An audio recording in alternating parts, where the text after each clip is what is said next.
Hi, welcome to this update video for MySID. In this video I'm going to take you through the updated release schedule for the different versions of MySID, and also take you through some of the enhancements that have been made to the system and show you how they look with a view for you then being able to provide us some feedback should you wish to. So where are we at the moment? We've been through a design phase when we've taken into account the feedback that we've received from head teachers over the past 6 months.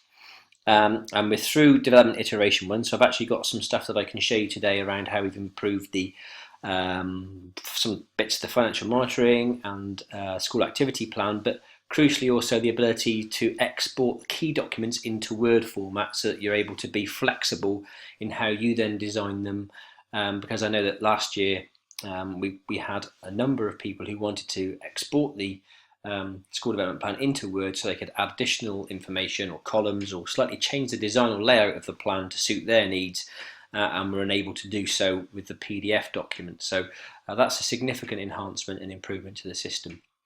Around next Monday we then move into development iteration 2. That's going to be the key development where we're going to be providing the rollover to the next financial year, and also the ability to download different versions of plans and access different versions of plans from different years.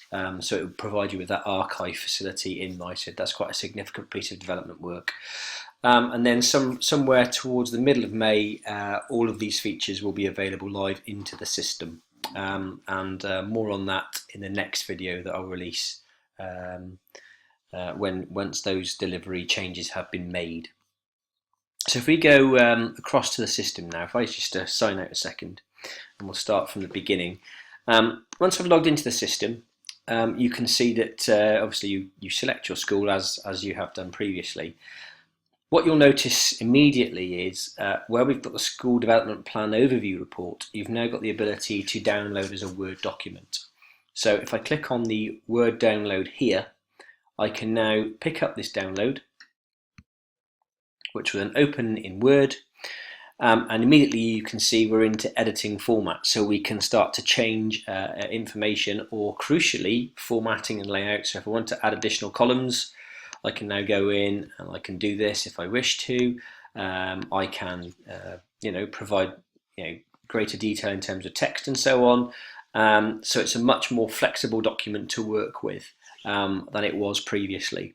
Obviously when it came out as a PDF and was very, very difficult to provide any level of editing to. So that's a significant enhancement. As you go through the system, you'll also see that you've got the ability to export to Word in other key sections as well, so the school development plan section there.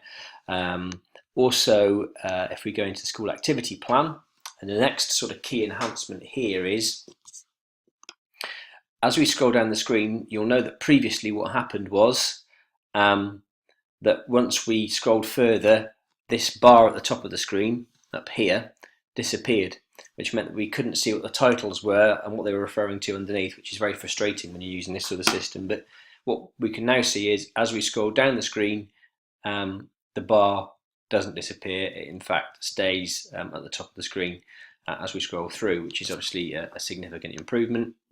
And also the same in the financial monitoring part of the system. So as we scroll down through the screen to different activities, the bar remains static. It doesn't sort of disappear as well. Okay.